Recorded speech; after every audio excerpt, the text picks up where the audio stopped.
स्वागत आहे तुमचं सुबोध जाधव इंग्लिश सोल्युशन या यूट्यूब चॅनलमध्ये. आज आपण बघणार आहोत इयत्ता 10वीचा 2.6 वर्ल्ड हेरिटेज जागतिक वारसा स्थळे. ओके, अतिशय छान असा लेसन आहे. यातून आपल्याला हे कळतं की जे आपली ऐतिहासिक गोष्टी आहेत त्याची आपण काय केली पाहिजे तर काळजी घेतली पाहिजेत, कारण त्यांचं सुद्धा अनन्यसाधारण महत्त्व आहे. तो आपला इतिहास आहे आणि तो आपण काय केला पाहिजे तर जोपासला पाहिजेत. चला तर मग सुरू करूया world heritage.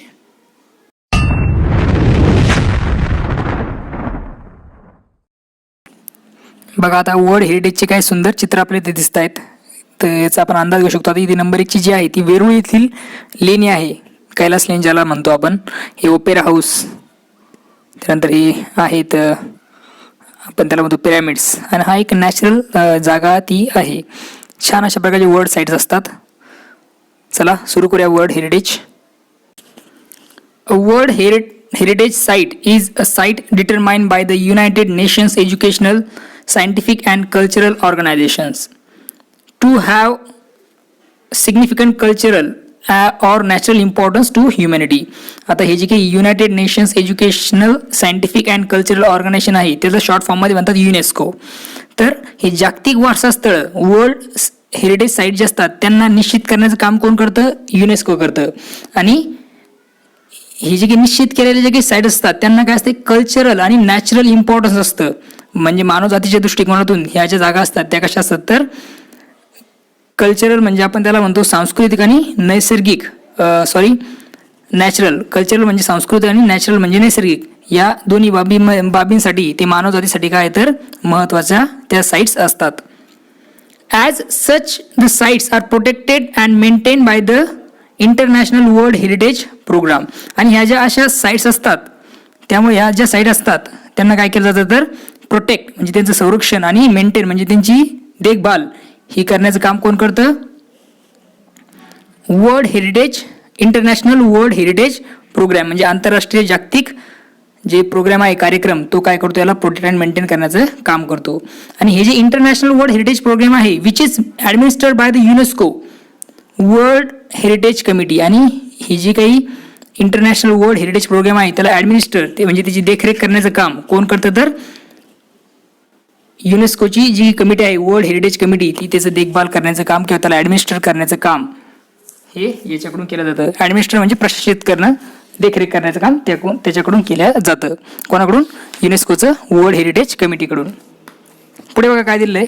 Because world heritage sites are placed that are significant culturally and naturally, they vary in type and include forest, lakes, monuments, buildings and cities.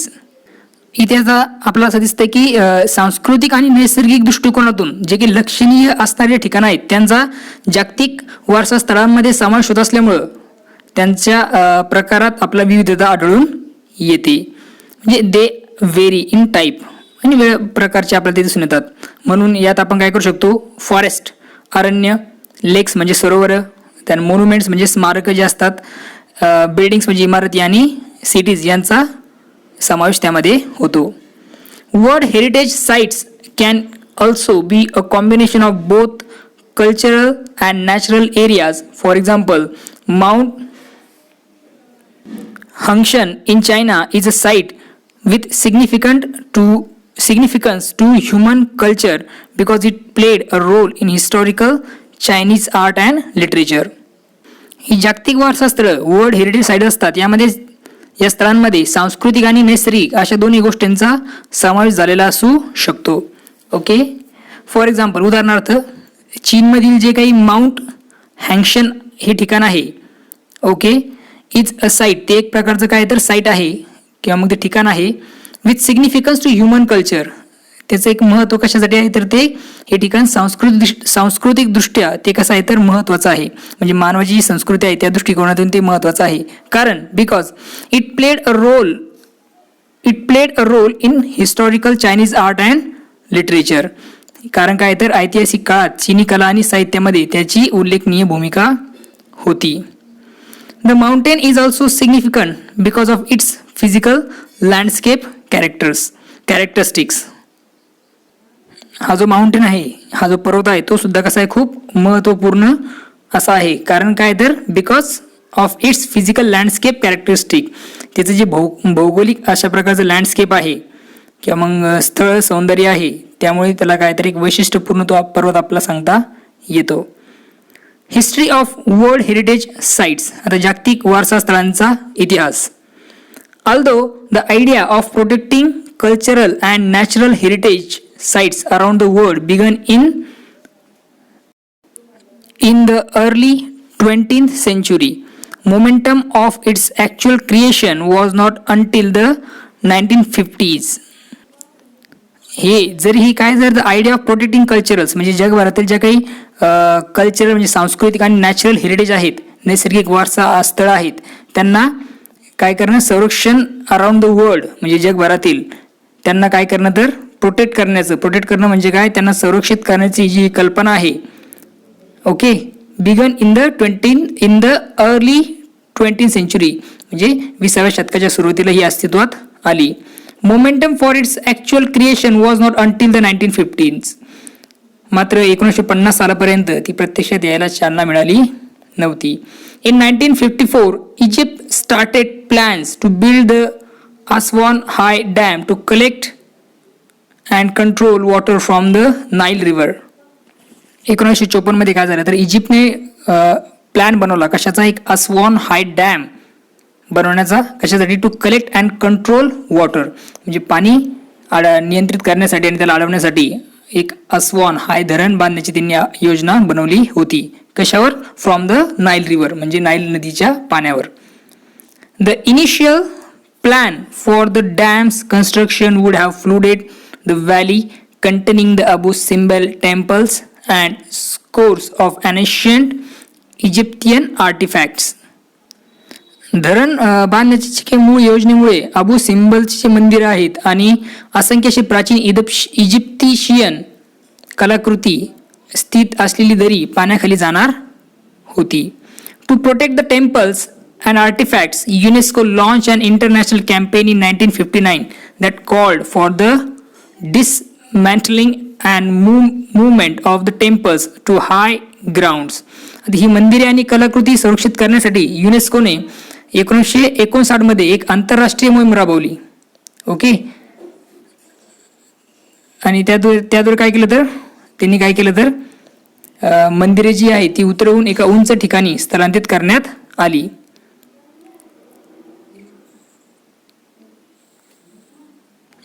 डिसमॅन्टलिंगचा अर्थ होतो बघा इथे, आपण त्याचा अर्थ घेऊ शकतो pulling down.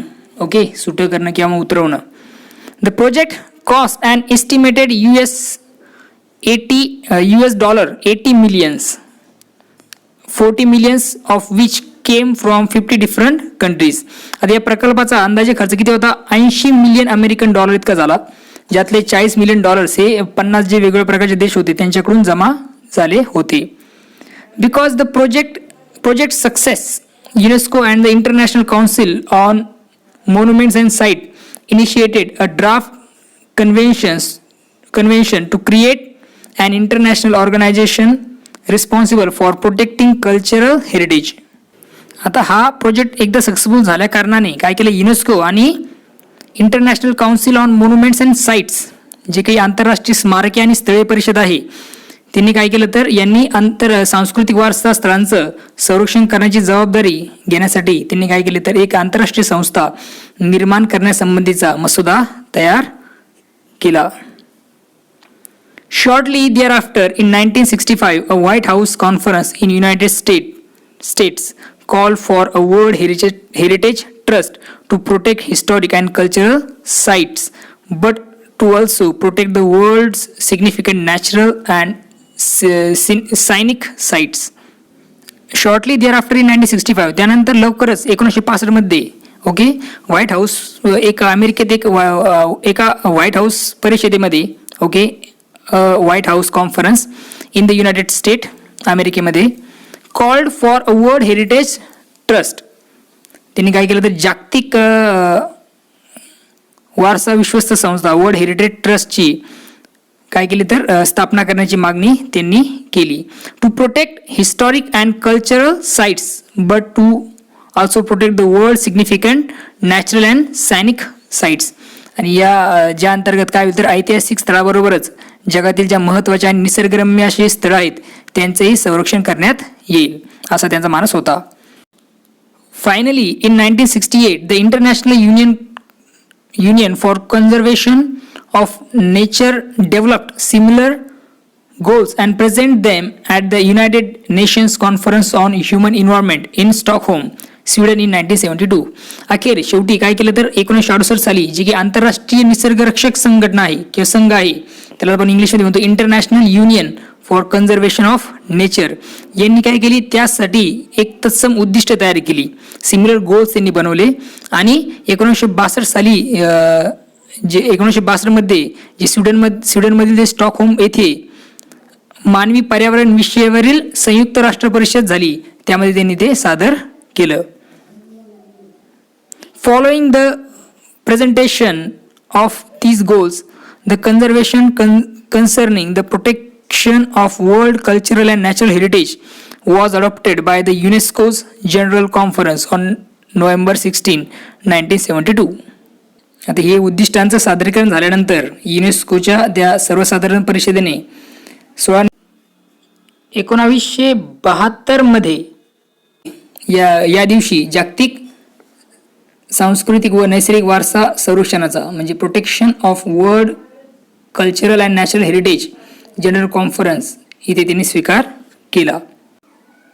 The world heritage committee म्हणजे जागतिक वारसा समिती. Today the world heritage committee is the main group responsible for इस्टॅब्लिशिंग which sites will be listed as a UNESCO World Heritage Site. आज जी युनेस्कोच्या जागतिक वारसा स्थळांच्या यादीमध्ये कोणती ठिकाणे समाविष्ट केली जावीत याचे प्रमुख अधिकार जागतिक वारसा समिती म्हणजेच द वर्ल्ड हेरिटेज कमिटीकडे आहेत. The committee meats once a year and consists of representatives from 21 state parties that are elected for 6 year terms by the World Heritage Center's General Assembly. या कमिटीची बैठक ही वर्षातून एकदा होते and consist of representatives from 21 state parties that are elected for 6 years term by the World Heritage Center's General Assembly. आणि त्यामध्ये जे काही जागतिक वारसा केंद्राच्या सर्वसाधारण कायदेमंडळाने सभेने ज्याला आपण world heritage centres general assembly 6 वर्षाच्या कालावधीसाठी निवडलेले 21 राज्य पक्षांच्या प्रतिनिधींचा त्यामध्ये समावेश असतो. The state parties are then responsible for identifying and nominating new sites within their territory to be consider for inclusion on the world heritage site.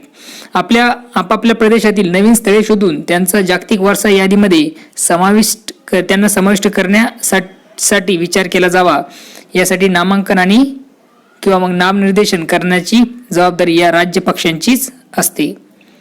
Become a world heritage site. तर जागतिक वारसा स्थळ कसे ठरते या संदर्भातची माहिती यामध्ये आपण अभ्यासणार आहोत. There are 5 steps in becoming a world heritage site. जागतिक वारसा स्थळ ठरवण्याचे 5 टप्पे आहेत. The first of which is for a country or site or state party to take an inventory of its significant cultural and natural site. प्रथम टप्पा म्हणजे एखाद्या देशाने किंवा राज्यपक्षाने आपल्याकडील लक्षणीय म्हणजे सांस्कृतिक व नैसर्गिक स्थळांची संपूर्ण यादी तयार करणे. This is called the tentative list. याला एक तात्पुरती यादी म्हणतात. टेंटेटिव्ह म्हणजे तात्पुरती. And it is important because nominations to the world heritage list will not be considered unless the nominated site was first included on the tentative list. ही यादी अतिशय महत्त्वाची असते कारण काय तर एखाद्या नामांकित स्थळाचा जर प्रथम या प्रायोगिक यादीमध्ये समावेश केलेला नसेल तर जागतिक वारसा यादीसाठीच्या नामांकनामध्ये त्या गोष्टीचा त्या प्लेसचा विचार केला जात नाही. नेक्स्ट त्यानंतर countries are then able to select sites from their tentative list to be included on a nomination file. त्यानंतर काय होतंय तर प्रत्येक देश आपल्या प्रायोगिक म्हणजे तात्पुरत्या यादीतून नामांकन फाईलमध्ये समाविष्ट करण्यासाठी काही स्थळे निवडतो. The third step is a review. तिसरा जो टप्पा आहे तो आहे रिव्ह्यूचा म्हणजे परीक्षणाचा. ऑफ द नॉमिनेशन फाईल्स, ज्या फाईल नॉमिनेशन केलेल्या असतात त्या फाईलचं रिव्ह्यू करण्याचं किंवा मग त्याचं परीक्षण करण्याचं. बाय, आणि हे रिव्ह्यू करणं कोण करतं तर by 2 advisory bodies consisting of the International Council on Monument and Sites and the World Conservation Union who then make recommendation the World Heritage Committee. 2 सल्लागार समित्या कुठल्या कुठल्या तर एक आहे international council on monument and site, ज्याला आपण म्हणतो जागतिक स्मारके व स्थळे परिषद, आणि वर्ल्ड हेरिटेज कमिटी जागतिक संरक्षण संघ. हे ज्या 2 सल्लागार समित्या आहेत या काय करतात तर त्या फायलींचं परीक्षण करतात आणि जागतिक वारसा स्थळ समितीकडे आपल्या शिफारशी पाठवतात. रिकमेंडेशन म्हणजे शिफारशी ते पाठवतात कोणाकडे? वर्ल्ड हेरिटेज कमिटीकडे. The world heritage committee meets once a year to review this recommendations and decide which site will be added to the world heritage list. आता जागतिक वारसा समिती म्हणजे वर्ल्ड हेरिटेज कमिटी ही काय होते तर आपल्या वार्षिक बैठकीत म्हणजे वर्षातून एकदा ते भेटतात आणि आपल्या वार्षिक बैठकीत या शिफारशींचे जे काय चे अवलोकन करतात आणि कोणती स्थळं ही जागतिक वारसा यादीमध्ये समाविष्ट करता येतील हे ते ठरवत असतात. The final step is to become a world heritage site is determining whether or not a nominated site meet at least 1 of 10 selection criteria. आता शेवटची स्टेप कशासाठी? वर्ल्ड हेरिटेज बनण्यासाठीची. ती म्हणजे काय तर प्रस्तुत जे नामांकित स्थळ आहे हे 10 निकषांपैकी किमान एक निकष पूर्ण करते की नाही हे तपासणं. If the site meats these criterias it can be inscribed on the world heritage list. या स्थळानं जर निकष पूर्ण केले तर जागतिक वारसा यादीमध्ये तिचं नाव नोंदवल्या जातं. त्यानंतर आहे once a site goes through this process and it's chosen. एकदा का ते स्थळ जे स्थान आहे ते या संपूर्ण प्रक्रियेतून निवडलं गेलं, okay, it remain the property of the country on whose territory it sits but it also become consider within the international community. एकदा हे निवडल्या गेल्यानंतर जागतिक वारसा स्थळ म्हणून निवडल्या गेल्यानंतर ते ज्या देशाची ती मालमत्ता आहे ती त्या देशाची राहतेच, परंतु आंतरराष्ट्रीय समुदायाचाही महत्त्वपूर्ण भाग म्हणून ते गणल्या जातं. Types of world heritage sites. आता जागतिक वारसा स्थळांचे प्रकार. As of 2009 there are 890 world heritage sites that are located in 148 countries. 2009 पर्यंत जी गणना केली आहे त्यामध्ये 148 देशांमध्ये स्थित असलेली एकूण 890 जागतिक वारसा स्थळं आहेत. 890 वारसा स्थळं आहेत 148 कंट्रीजमध्ये. कुठल्या आकडेवारीनुसार? 2009च्या गणनेनुसार. 689 of these sites are cultural and include places like the Sydney Opera House in Australia and the Historic Center of Vienna in Austria. त्यातील जी 689 साईट्स आहेत ती काय तर कल्चरल म्हणजे सांस्कृतिक आहेत, ज्यामध्ये आपण एक्झाम्पल घेऊ शकतो. एक्झाम्पल दिलं बघा त्यांनी. ॲट इन्क्लूड प्लेस लाईक सिडनीचं जे ओपेरा हाऊस आहे ते असेल, ऑस्ट्रेलियामधील ओपेरा हाऊस जे सिडनीमध्ये आहे त्याचा समावेश इथे होतोय.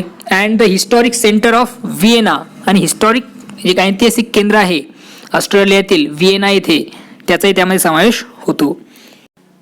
176 are natural and feature such locations as the US Yellowstone and grand canyon national park.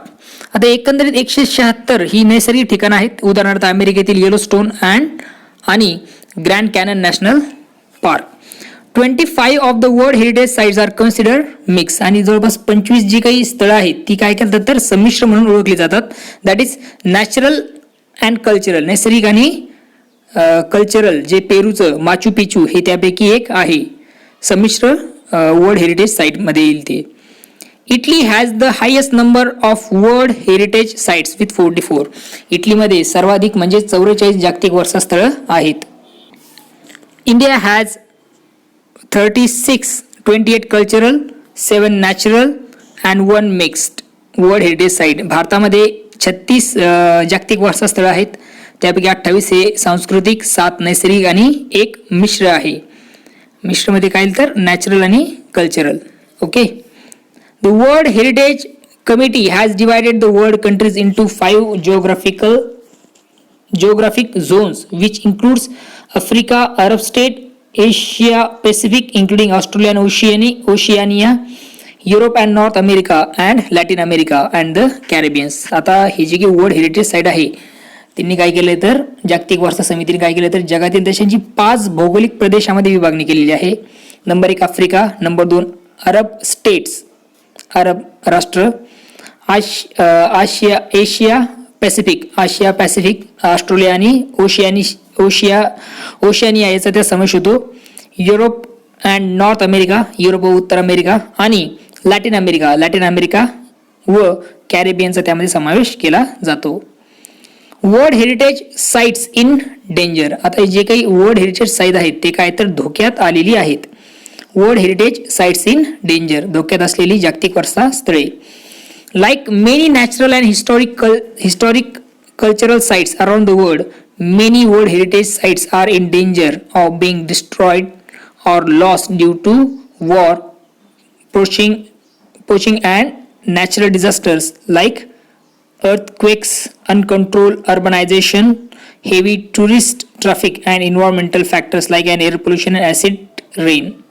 आता इथे सांगता येईल की जगभरातील जी कित्येक नैसर्गिक, ऐतिहासिक आणि सांस्कृतिक, ओके, नॅचरल, हिस्टॉरिक आणि कल्चरल साईट जे असतील त्यांना काय झालंय तर आता धोका निर्माण झाला आहे. या स्थानांना काय झालंय तर धोका निर्माण झालेला आहे. कशामुळे? आणि हे डिस्ट्रॉय होत आहे किंवा मग हे मोडले जात आहे. कशामुळे? तर याच्यामुळे कारण आहेत being destroyed or loss due to war, युद्ध असतील. पोचिंग मीन्स अतिक्रमण, नॅचरल डिझास्टर म्हणजे नैसर्गिक आपत्ती ज्याला आपण म्हणतो, लाईक अर्थक्वेक, भूकंप, अनकंट्रोल सिव्हिलायझेशन म्हणजेच ते आपण म्हणतो अफाट शहरीकरण. त्याचबरोबर हेवी टुरिस्ट ट्रॅफिक, जे पर्यटकांचे प्रचंड लोंढे. त्याचबरोबर एअर पोल्युशन म्हणजेच हवेचं प्रदूषण त्यामध्ये येईल. अँड ॲसिड रेन आणि आम्लवर्षा यासारखे जे घटक आहेत त्यामुळे या ज्या काही साईट्स असतील त्या नष्ट होण्याच्या मार्गावर आहेत. World heritage sites that are in danger are inscribed on a separate list of World Heritage Sites in danger, which allow the World Heritage Committee to allocate resources from the World Heritage Fund to that site. अशा संकटात असलेली जी काही जागतिक वारसा स्थळं आहे, म्हणजे त्यांची एक धोक्यात असलेली जागतिक वारसा स्थळे म्हणून स्वतंत्र यादीमध्ये त्यांची नोंद केली जाते आणि जागतिक वारसा समिती त्यांच्या निधीतून अशा स्थळांना काय करतात तर विशेष संवर्धन ते पुरवतात. चांगल्या प्रकारचे रिसोर्सेस ते पुरवतात जेणेकरून त्यांना काय केलं जाईल तर संवर्धन त्यांचं केलं जाईल. In addition different plans are put in to place to protect and or restore the site. त्याशिवाय या स्थळांचं संरक्षण आणि जीर्णोद्धार करण्यासाठी अनेक उपाययोजना केल्या जातात. रिस्टोर करणं म्हणजे त्याला पुन्हा रिस्टोर करणं, पुन्हा जीर्णोद्धार करणं आपण त्याला म्हणतो. If However, a site loses the characteristics which allow for it to be originally included on the World Heritage List. तरी देखील एखादं स्थळ जर ज्या लक्षणीय कारणामुळे मूलतः जागतिक वारसा यादीतून समाविष्ट होते, जागतिक वारसा यादीमध्ये समाविष्ट झाले होते, ती वैशिष्ट्ये नष्ट झाली असल्यास जागतिक वारसा समिती ते नाव यादीतून वगळू शकते. Maybe the world heritage committee can choose to delete the site from the list. जर त्या सगळ्या वैशिष्ट्य जर नष्ट झाली तर याचा काय केला जाऊ शकतो तर जागतिक वारसा समितीतून त्याचं नाव हे कमी सुद्धा केल्या जाऊ शकतं. To learn more about world heritage sites visit the world heritage centres website at whunesco.org. जागतिक वारसा स्थळांविषयी अधिक माहिती मिळवण्यासाठी जागतिक वारसा समितीची जी काही केंद्राची जी काही वेबसाईट आहे त्याला तुम्ही भेट द्या. तर ती वेबसाईट आहे whc.unesco.org. या वेबसाईटला तुम्ही भेट देऊ शकता. अतिशय जास्त माहिती तुम्ही त्याबद्दल घेऊ शकता. तर खूप महत्त्वाचं आहे जागतिक वारसा स्थळ जपणं, कारण हा आपला इतिहास आहे आणि आपण तो जपला पाहिजेत. आय होप तुम्हाला हा लेसन समजलेला आहे. चला तर भेटूया आता पुढच्या लेसनमध्ये. तोपर्यंत टेक केअर अँड थँक्यू.